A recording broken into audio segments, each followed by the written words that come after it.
begin. I really want to welcome you again to the speaker series. It's on the first Thursday of the month, except for next month. So stay tuned at the end when we let you know about our variation for April.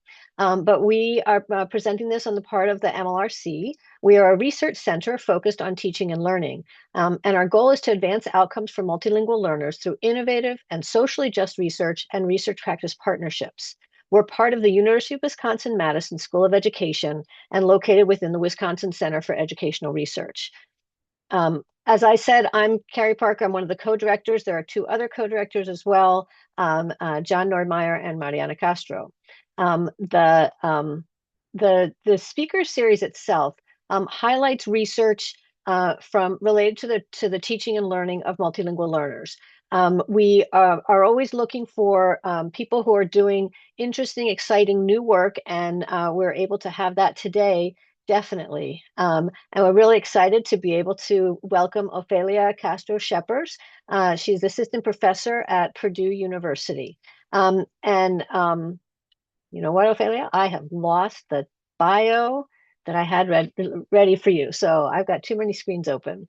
But Ophelia is assistant professor at Purdue University College of Education, and she's also a former elementary teacher. Her research interests include secondary traumatic stress in teachers, dual language and bilingual teacher preparation, and multicultural and bilingual education practices, as well as equity and social justice in education. Today, she's going to be sharing with us her research that's titled Beyond Individual Trauma, Linguicism, Accountability, and Teacher Perceptions of How Trauma-Informed Practices Support Multilingual Learners. I've been really excited to be able to learn more about this work that she's doing, and I can't wait to see the presentation. Ofelia. Thank you for that introduction, and I'm incredibly happy to be here. The invitation really allowed me to dig into the MLRC and get to know the work that you all are highlighting, and I'm really grateful to be here. I'm going to share my screen and get started. So, as Carrie was saying, I'm going to be talking a little bit about beyond individual trauma, linguicism, accountability, and teachers' perceptions of how trauma-informed practices support multilingual learners.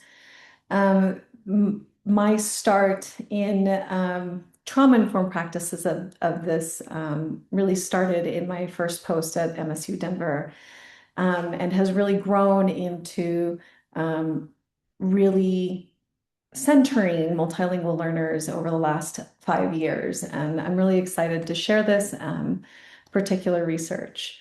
So I want to start with really thinking about how trauma-informed practices have really become increasingly prominent in educational spaces, particularly in response to heightened student stress, instability, and inequity.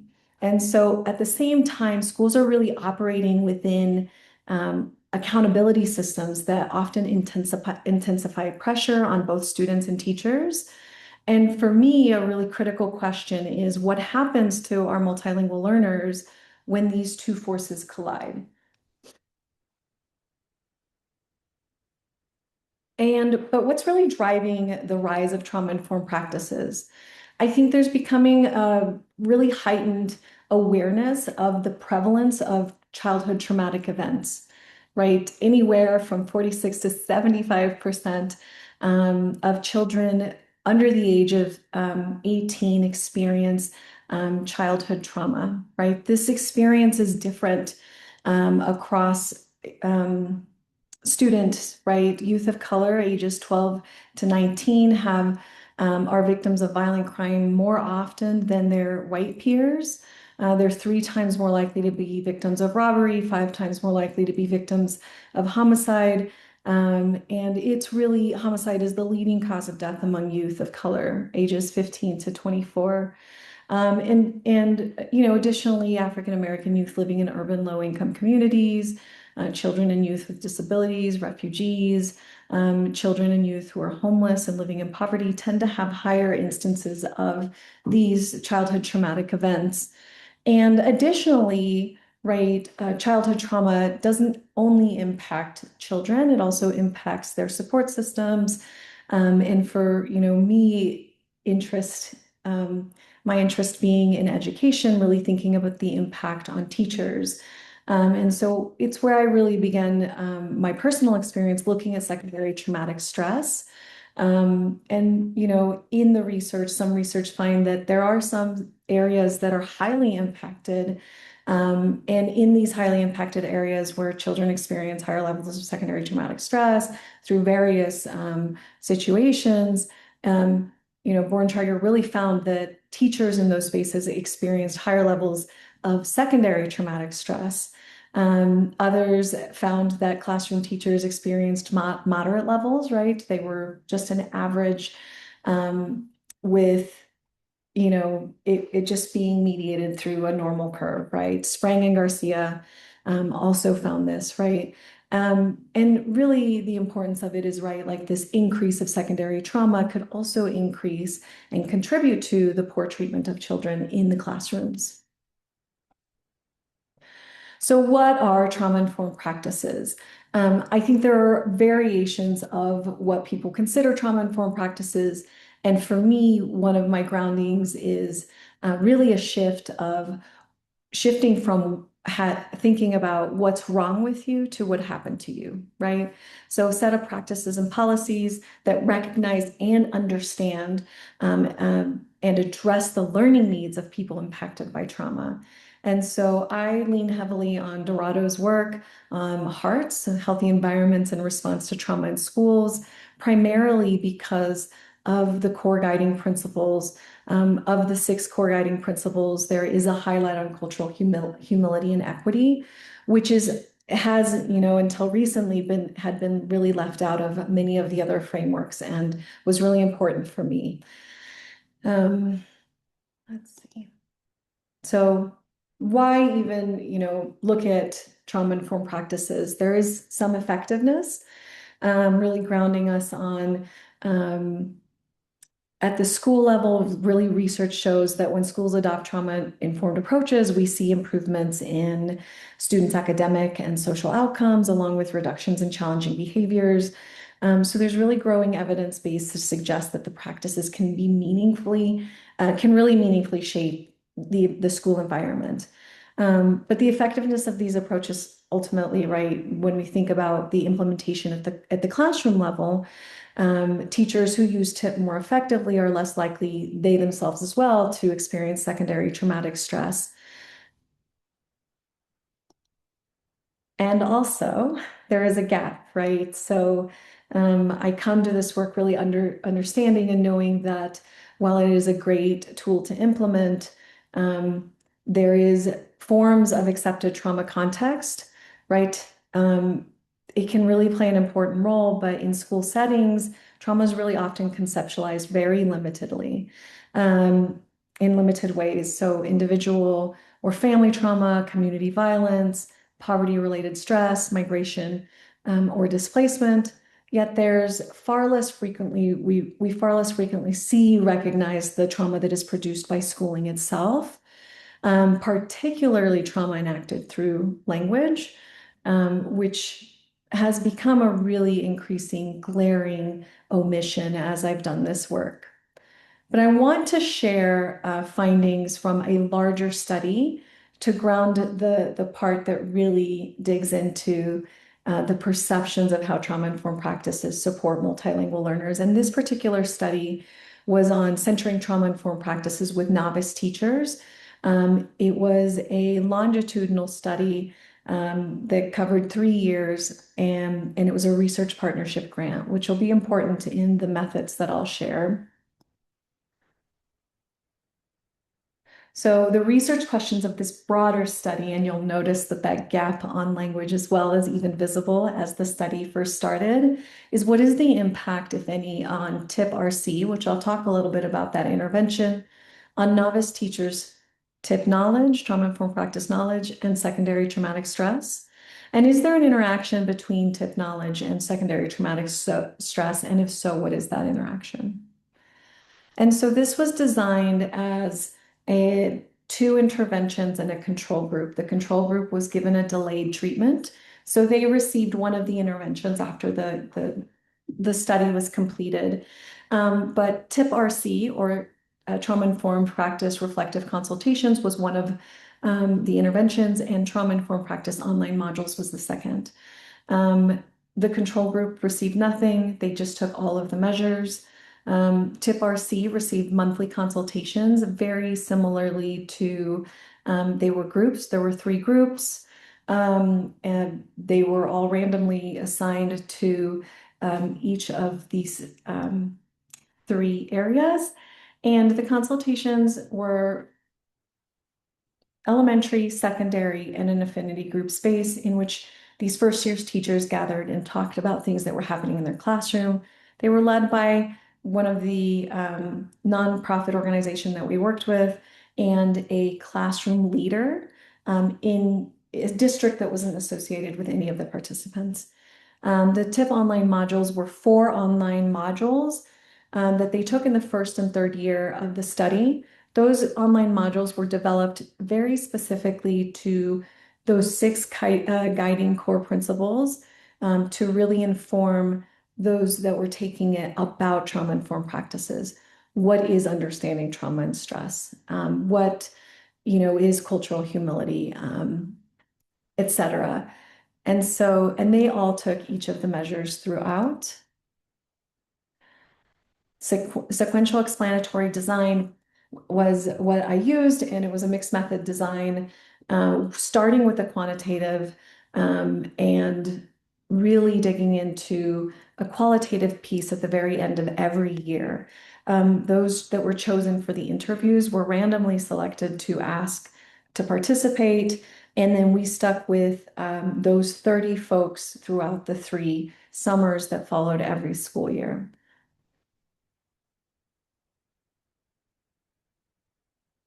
And the demographic group was pretty varied, highlighting here that it was 80% female, 72% white, 43% middle class, really aligning with the broader population of teachers.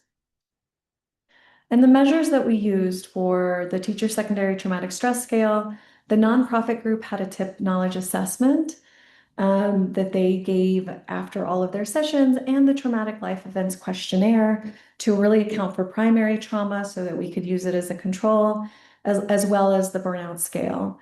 And the qualitative were, 10 folks with semi-structured interviews from each group that we followed yearly. And I want to just, again, quickly on this larger study, the results of our regressions were on the TIP knowledge assessment, really indicated that there were promising results for knowledge of trauma-informed practices maintained from these interventions, right? So across time, the reflective consultations group tended to have more retention in trauma-informed practice knowledge assessment, as well as the modules seeing an increase in that as well.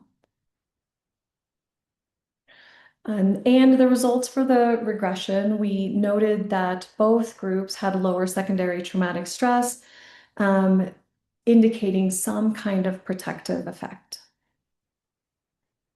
And this really led to me over the 3 years, was really questioning what was happening. But really for me, there became these questions for the qualitative folks that kept coming up specifically as events and communities arose, like the influx of immigrants that came to the region, the Colorado region, which is where the nonprofit group that I collaborate with is. And so we started hearing some of the teachers talk about these particular effects in their classrooms. And so to really, for me to better understand whether trauma-informed practices actually shift how teachers understand specifically multilingual learners, I wanted to explore this in the qualitative piece and wanted to see, do teachers see this connection between language learning and trauma, and what remains unseen? So what I ended up doing was, in the last year of the interviews, these were the questions that they were asked. So normally we would ask, How do you connect with your students in the classroom and in your role? Can you tell me a little bit more and or a story? And as a person that really is invested in multilingual learners or emergent bilingual students, um, I really wanted to know from the teachers, does this implementation look the same or different when you think about emergent bilingual students and their families? And, I was also wanting to explore like when they think about equity and cultural responsiveness in the classroom, what does that look like for them? And again, ask them, can you tell me a little bit more about how this might look the same or different for emergent bilinguals? And then, specific to many of the folks across the US, we really started asking about the recent increase in emergent bilingual youth in their schools, and seeing how it was impacting their teaching and or their school broadly, the resources for students as well, et cetera.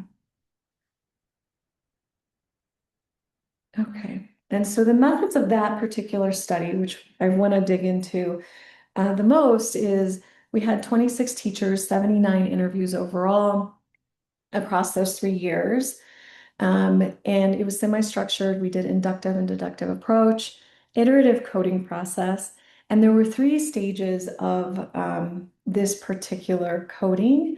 The initial coding for preliminary ideas, focus coding to refine primary codes, and then theoretical coding related to tip and language ideologies, to really dig into what teachers were thinking or experiencing, I suppose. And I wanted to show, the breakdown of this particular group, and who spoke what language, as well. So we took additional data to really know who was in there. So we applied and extended the framework that I developed in operationalizing 3 of the 6 Heart's core guiding principles. And I'll show you a little bit about how that looked like in the slide. And so this particular when we operationalized this initial guiding principles, we were looking at student learning objectives for higher education. And so from that, in a following study with Dr. Marita Mullaney and myself and a grad student, we adapted this particular framework to examine how language needs, linguistic oppression, and linguistic racism really manifested within those particular teaching practices. And then we used that particular one to code for this study. And so identified systemic gaps and supports for structures of emergent bilingual learners and highlighted areas where support was insufficient. And the preliminary analysis was on the equity, anti-racism, and inclusion guiding principle, which was originally the cultural humility guiding principle, with some additional, more critical shifts to it. Across the 4 sub areas within that, priority thematic coding, engaged in independent coding by each, and then thought about our positional reflexivity. And so this is what it looked like. So this is one of the 3 core guiding principles that we used to code. And so this particular guiding principle is the equity, anti-racism, and inclusion. Again, it's the cultural humility one seen in the hearts with with additional critical assets to it. Had the definition, which was teachers identified and or describes the ways in which families can be or are excluded from schools and the greater society. Teachers identify and or describe the ways in which schools can support or engage with families. So that was the original. And then there were these 4 sub areas. Teachers are able to explain how systemic oppression and historical trauma shape the experiences of students, explain the interrelated concepts of cultural humility, equity, implicit bias, and racial trauma, demonstrate and explain strategies that really enhance equity in schools, or explain how teachers responding to systemic oppression and cultural humility. And within each of these sub areas, we created working definitions for analysis. And as you can see, there's areas where we have when teachers identify systems that exclude multilingual learners specifically, right? What does that mean? What does that look like? Problematizing language loss because of schools. Um, Thinking about empathy, presence for empathy was a part of the original one. A non-example of teachers responding to systemic oppression would be comparing better or more literate ELs against one another. Some benefit with strong L1s and often others don't, right? So that was really developed in that 2026 study of things that we were hearing in classrooms around emergent bilingual youth or multilingual youth. And so the coding specifically for that principle that I showed you, we really saw that a lot of it was surface level, right? The red was this area is they're really explaining broadly things that are happening, but not ever thinking about systemic ways. So I'll dig into um, right across the survey group, that first level. Let me look at the third subcode would be demonstrate, explain strategies. I think that's really important, right? As we look at this third, demonstrate, explain strategies, one of the things that we noted on the survey and online modules group was that they were quick to get to strategies. And so as we think about dismantling oppressive systems, shifting to that strategic space first isn't always the most helpful if we're still maintaining some of the ideologies around if we're not able to explain systemic oppression or how to respond to it, right? So when we think of 1 and 4, we see here that the reflective consultation group, responded less to a lot of these things, but as we see, there were a lot that lived in that surface level versus the interrelated concept survey had less than online modules. But the online modules, as we think about the information that they were gathering, was very specific to these guiding principles. And the findings were really that the TIP training as an approach to broaden teachers' understanding of student needs was successful. So in the survey group, teacher said in the control group who indicated that they used strategies were actually referring to translation as a tool. So that was the strategy that they used, right? One participant said, I really don't have much of an expertise in that, nor do I have the tools. So our textbook is in English and there's a Spanish version available online. And, someone in the reflective consultations group said, and they would not understand the concept until my para would explain it again in Spanish. And then they would fully understand what was happening. And so I think that there's something that's easily overlooked because we don't really track them past that. So identifying this gap in knowledge, but understanding that there's something that's not quite adding up. And the second broad finding was really systemic roots of linguistic trauma remained invisible. No one named linguicism or racism as a source of trauma in any of the questions, in any of their responses. Deficit views really persisted. Language difference was acknowledged, but often viewed as a struggle rather than an asset. And then the silence, the manufactured crisis, right? The struggle pressure to police language went completely unnamed, right? And I'll dig a little bit into that as really a finding for myself as I continue my work rather than a finding of the study or both. So really back to the conceptual gap is that, as a result of trauma-informed approaches, they can be implemented, but without addressing one of these primary sources of harm for multilingual learners, the gap continued, right? They did know far less about the impact of linguistic trauma and linguicism because it wasn't directly addressed in those, right? We were asking a question of them that wasn't directly addressed in the trauma-informed practices, but was telling that it wasn't bridging across as a need for language learners. And so really this trauma awareness is incomplete, right? When we're not thinking about linguistic justice, trauma-informed practices, while necessary, are insufficient. Um, and really thinking about how do we shift teacher perception to see some of the damaging things that come from linguicism and linguistic trauma and language policy in the classroom.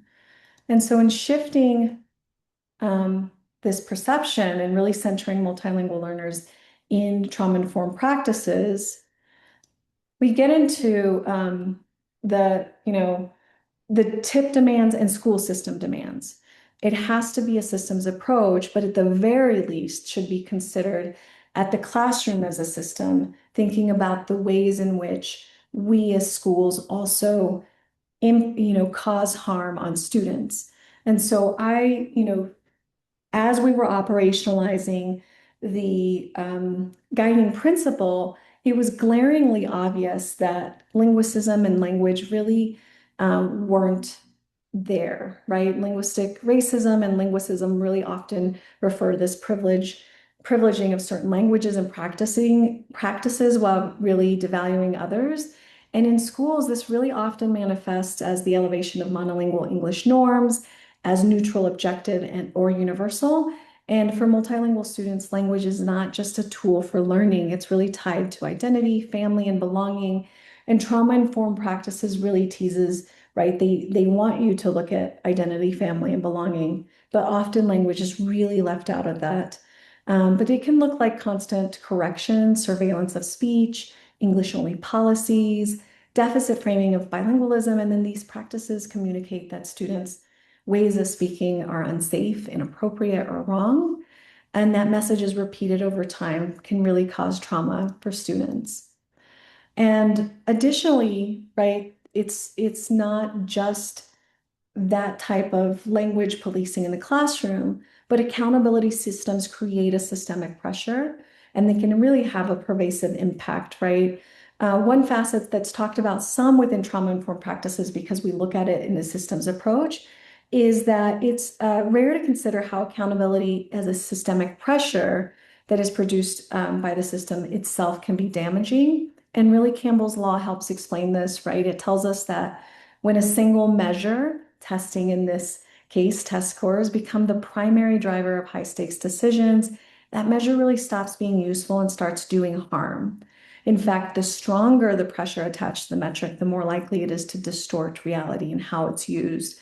And this creates this manufactured crisis, right? And when talking about manufactured crisis in education, we're often not talking about just a sudden failure of students, but about systems creating the appearance of failure through the way we measure and respond. And so why does this matter for multilingual learners in the context of trauma-informed practices? So for multilingual and emergent bilingual students, this distortion, it really is especially severe. Standardized tests are designed around monolingual English norms. Language learners are assessed before they've had equitable access to language development. Test results are then used to label students as behind, failing, ineffective. And so the data doesn't reflect student ability, it really reflects opportunity gaps. And so this is where collateral damage really shows up, right? Students are placed in remedial tracks instead of enriched learning. Language difference gets mistaken for cognitive deficit. Schools serving multilingual communities often face sanctions, narrowed curriculum, loss of autonomy. I've seen schools close. And we end up punishing students and communities for barriers they didn't create, right? So under these conditions, language becomes a risk.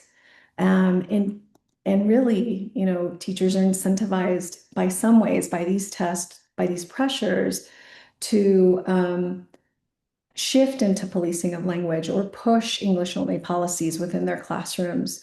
It's not really, beyond the enactment of it by individual teachers. It's structured policy, right? It becomes a part of the structure in the classroom and in the schools.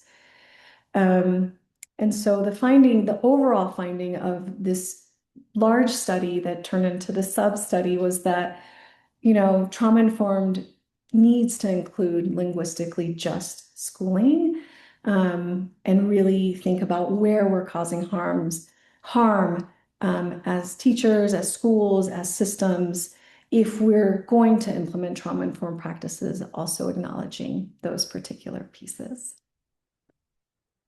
Thank you. Thank you so much. We have time for questions now.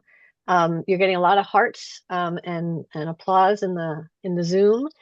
So people feel free to, you can either put your question in the chat or unmute yourself and ask the question. We could get some time to have a conversation with Ophelia now.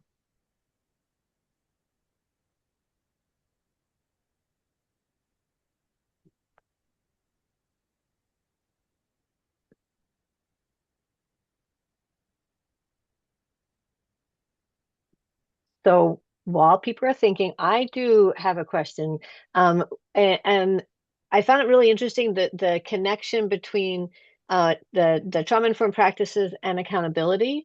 And I'm wondering if did teachers make any of these connections? Did they see accountability pressures as contributing to trauma, or did they see language policing as contributing to student trauma, or not? They didn't. They didn't see any of the systemic pieces, even when not thinking about language learners, right? And so it really highlighted a glaring omission also just broadly, even if we're not thinking about language learners, on the way the trauma-informed practices not only were being delivered, but how they landed. So we might be talking about these things, but in the online modules, they were asynchronous, right? And so being able to really tease apart some of them, I think there was a lot left with that asynchronous piece. Mm-hmm. With the reflective consultations, because they didn't have trauma-informed practices as a directive, they really circled around things, right? They were more likely to mention it, but the language that would have said like a direct systemic oppression just wasn't quite. Mm-hmm. So they just kind of circled around. They knew things were missing, but it's not Mm-hmm. necessarily like a systemic piece, right? Like, oh, like, and then the para supported, but we really kind of dropped them off, which is a huge like, oh, we just forget about students. Like that's a systems piece, but Mm-hmm. they weren't quite, closing that loop. Okay. Yeah. Hmm. Hi, Ophelia. Great job. This is Trish. I wondered about, language is sort of that invisible proxy that kind of shapes a particular type of trauma, the linguistic trauma that you're getting at, and that they're sort of unaware of it. So I guess I wondered, did you have different responses for maybe people who had different language identities, like monolingual versus multilingual?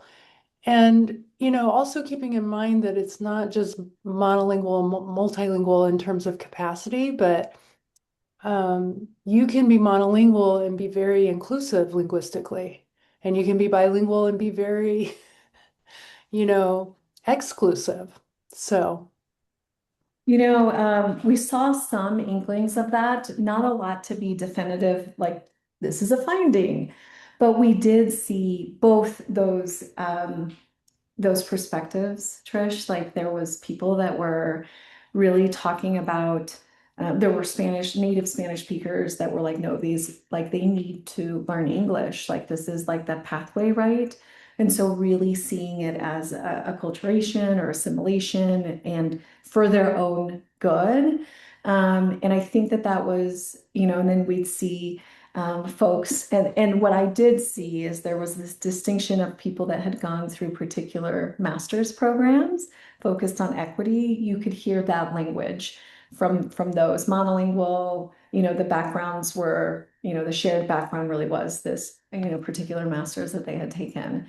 But there's, I think what it led me to was that in future research, really thinking about something like the LATs to measure language attitude in that way. Um, Mm-hmm.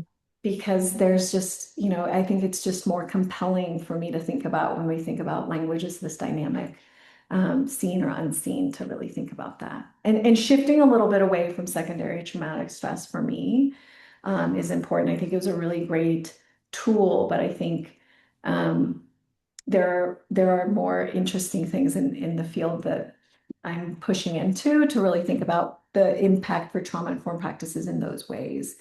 I think secondary traumatic stress is an interesting thing to include, and I think it was really part of my identity for a long time as someone who had experienced that after having taught and witnessed really traumatic things from children's families and lives. Um, but as I grow myself into this particular scholarship, I feel like there's less room for both. I'll probably always continue to collect it because it's adds to the Mhm. work, but you know, what would you Thanks. suggest for district leaders based on these? Thank you, Trish. Based on these findings and how to navigate the various contexts and views of trauma politically. I think based on the findings for me, when I think about language and district leaders, is really thinking about language policies and how they're enacted in schools. If they're like, we are going to bring in this trauma-informed practice initiative, right? They're so quick to uptake things like this. Um, and teachers are really quick, like anecdotally, teachers are like, absolutely, I need to know how to deal with quote unquote these students that are traumatized. And then, like as someone who has given these trainings in the past, they're really shocked when we're talking about equity in the first few sessions. And so they're like, I didn't sign up for this. I want to know about their trauma, right? And so I think that caveat for, I think, district leaders is like ensuring that we're not just choosing strategies, right? Like, I think we're so quick. It's so easy. And as someone who taught in the classroom, I was like, I just need to know what to implement in my classroom tomorrow. And so, like, how do you navigate yes, we're going to give you strategies. And also, there's like inner work that needs to happen because even that Mhm. shift in trauma-informed practices from what's wrong with you to what happened to you is like an internal shift that is so hard. Like, the amount of times, even with my own child, I'm like, what's wrong with you? It's like, taking deep breaths, utilizing some of those skills and being like, pause, what happened? Like, tell me what's going on. So even like in those spaces, right, when we think about that particular shift, like that's a go-to strategy, like take a deep breath, right? But beyond strategies, how do we systemically shift? How do we not focus on, you know, testing? How do we push against testing? I think that's a big collective piece, right? If a district can harness that as an entire district, I think it's powerful. Mm. Thank you for that question. Yes, and thank you for the comment as well, Elise. Oh, and the political views, right? I'm in Indiana, and I'm always warned, like, oh, trauma-informed practice. You're going to go talk to that school about trauma-informed practices. You might want to name it something else. And I'm like, I can't name it something else. I don't know what you want me to do, right? And I think that's the toe in is the strategies, right? And then the rest of it, comes. And I think, when I go in to schools in rural Indiana, I'm like, and also we're going to talk about linguistic racism. What does that mean? Right? And so setting up those strategies, I think, is helpful. It depends on your context. For me, it's been really helpful to frame it um, as like, well, like let's take some reading scores and see what happens with a teacher who's trained in this way, and let's figure it out. And that's kind of, I'm in the process of that particular one. Like, do we want to see it tied to literacy scores? What does that mean? We implement it into the literacy classroom. One particular study I just finished, we saw a really big connection of students using their social emotional learning that they had once a week when the teacher actually did something in the literacy that was like vulnerable, like a lesson around it that allowed them to write a story and share. And then, after that particular class, they were just like sharing their emotions all over using all those skills we taught them, but in the classroom, which they hadn't been, right? They thought it was just isolated to social emotional learning time. So even things like that, really thinking through the dynamics of how we invite the hard into literacy and into classrooms. People are scared of it, right? District leaders, school leaders. It's like, I don't, what do we share? And so navigating those pieces together with them, I think is helpful. Hi, Ophelia. My name is Neha, and I'm a current dissertator in curriculum and teaching at Teachers College. I just finished collecting data in one of my schools, and I'm looking at how teachers in high school classrooms include bilingual students with disabilities. So I'm looking at the intersection of language and disability, and there's so much of what you said resonated with not only my findings, but also how some of my participants responded to a question because during my observation, we had like a soft lockdown that they had to practice, and it was one of the things I did end up asking them in the interview as to, how did they respond to that when that was introduced into the school curriculum because they had to do it midway through their careers. All of them are in different levels of their careers. But I think one question that I definitely want to ask you, and of course, I know there can't be an answer to this, but it did come up was so one of my participants did describe how there was a moment where when they moved to the US, they had to circle certain words in a particular sheet of paper.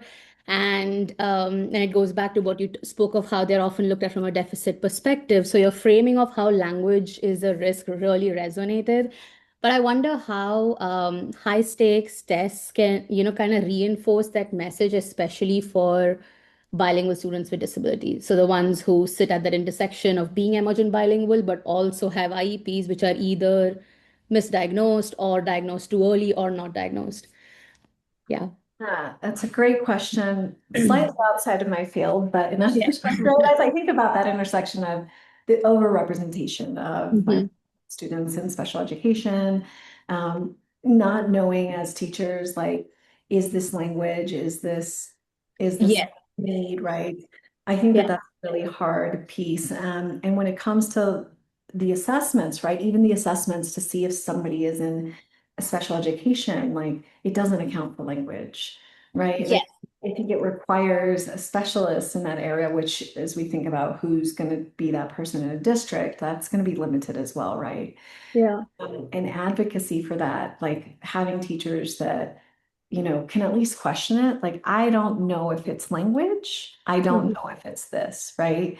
Yeah. That's helpful. Just Mhm. having teachers know to question it is going to help them like stop before they're like, they just need help. They don't need to be in my room. They Mhm. need to go to the special education teacher, right? Like we see that, like I don't have the skill set, but it's always, it's not necessarily that's the need, right? It could be implementing, I see implementation of English language development strategies in a classroom as a trauma-informed practice. And that's kind of my entryway to also like classrooms to say like, okay, now let's talk about language. Do you use sentence stems? Do you use like, what do you use for your language learners? Because that's a trauma-informed practice, right? Like it's going to be supportive for all students and also, like to me that's a huge piece of like how do we support mainstream teachers from that point of shifting students into automatic testing or whatever it might be.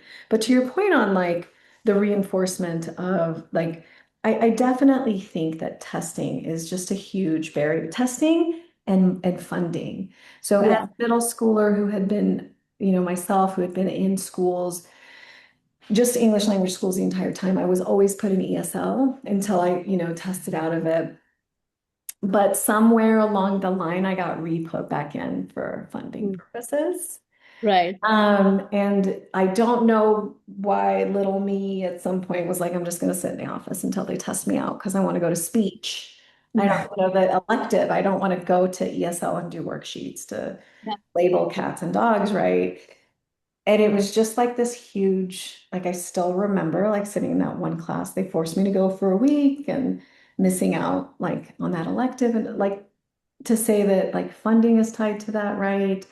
And this Mhm. test and like how does that like it can be really traumatic, right? Anecdotally, it's really traumatic. Mhm. Uh, Yeah.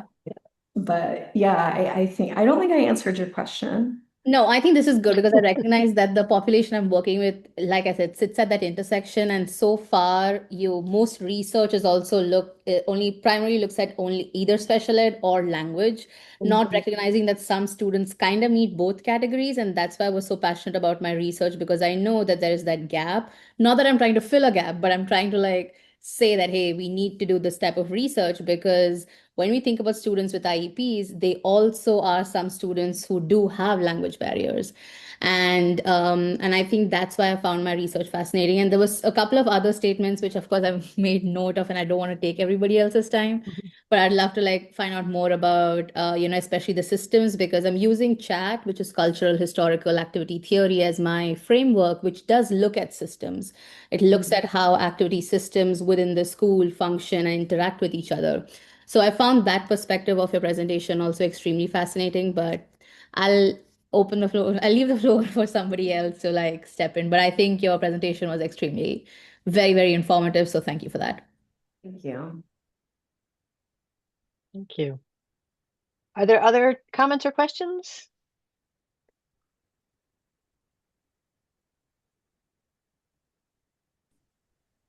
Yeah, I have a question. Hi, Ofelia.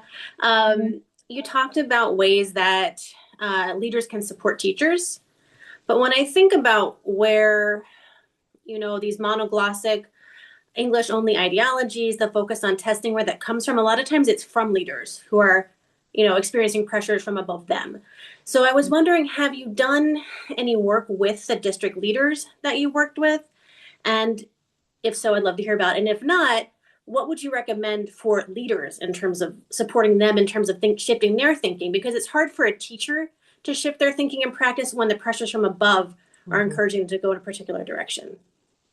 Yeah, so leaders are really hesitant to take any of the trauma-informed practice trainings. They're like, no, that's for that's for the classroom, right? Because I think they perceive it as I'm going to learn how to deal with children, and I don't deal with children regularly enough, especially when I think of district leaders, for that to be like effective for me. And one of the things that is really hard to even get across to really change that framing for leaders of like, no, it's just going to help you also just engage with people in your everyday life, right? And how you navigate that.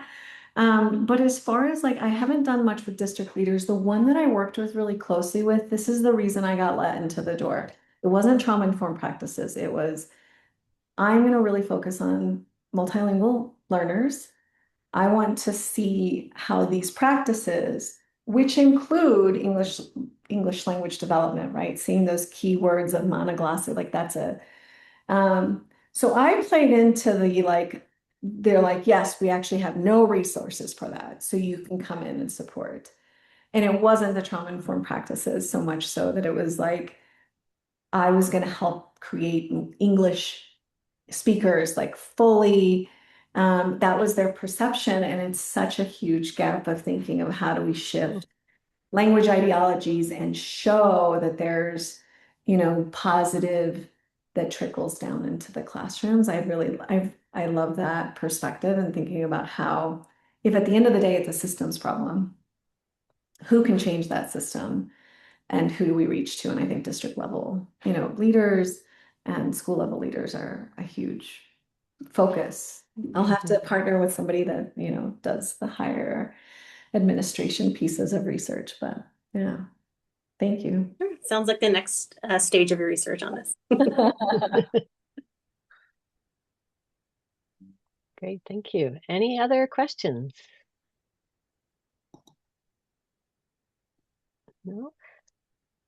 Well, I have just one, and I'm going to then move on to the next part of this webinar, and that is you and I talked previously, and you talked about the idea that trauma-informed practices sort of assume that the trauma happened out there, but oftentimes the trauma is happening in the school, and that really struck a nerve, I think, with a couple of us about this idea that trauma-informed practices assume that schools are safe places, and the linguicism that you described shows that they're not. And I don't know if I have a question there or just that I'm just like really been sitting with that and thinking, how do we use this language of trauma-informed practices to actually create schools that are not themselves creating trauma?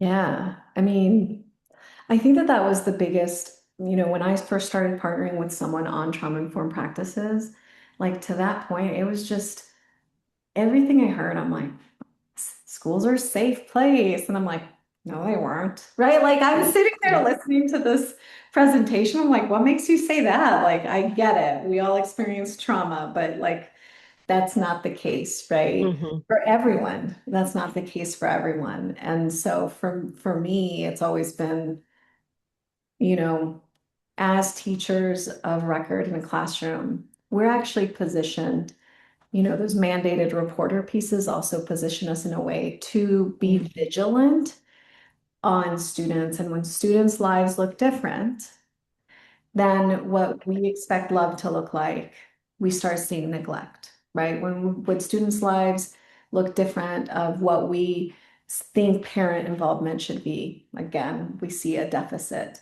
And Hmm. so in my dissertation study, one of the things that came, like, I'm just like, deficit, asset-based strategies are good for your health, right? Like if you're more likely to have asset-based strategies, you're less likely to have secondary traumatic stress, right? Because secondary traumatic stress really comes from this burden of feeling like I'm responsible for all things of all children and I'm here to save them. And that savioristic mentality, which is really tied to these deficit perspectives that nobody in these kids' lives cares about them, tends to like aggravate the need, right? Like Hmm. somebody needs, the amount of times I heard, I wish I could take these children home with me. And when I taught, I was just like, whoa, pump the brakes. Like, I was one of these children and my mom loved me. Like, you might not think that Hmm. that's what love looks like, but right. So even hearing those multiple perspectives, is that start of shifting. But Yeah. when the teaching field is primarily white, primarily female, it's harder to break into those fields and talk about those differences and how we frame asset-based spaces. Hmm. But yeah, I mean, how do we identify those? Like, we don't want to think we cause harm when we're teaching, right? We're there because we love children and we think we can make a difference. And Yeah. so it's hard to see that. Yeah. Wow. Thank you. That gives us lots to think about. So as we're coming to the end, thank you so much, Ophelia, for that presentation. Clearly, it hit a nerve with a lot of people. We had great conversation. And I just want to let everybody know about our next speaker series. You'll notice that the date is not the first Thursday. It's actually April 23rd, and the time is a little bit different. It's going to be 9 to 10 Central Time in the morning. And this is because we'll be joined by Ying Chu, who is the Director of Chinese and Dual Language Learning at the International School of Beijing. And she's one of our school network partners from the MLRC International School Network. So we're really excited that she's going to be able to join us. And even with a different time, I really hope you'll think about joining. She talks about the implementation of high quality dual language immersion programs in international schools.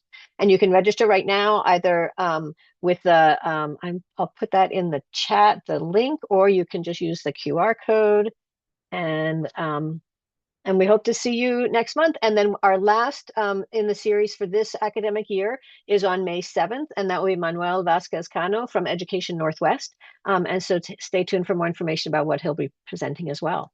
But thank you to everybody for joining us. And we really hope you'll come again and really appreciate all the amazing conversations we have. And thank you, Ophelia, for the really provocative presentation.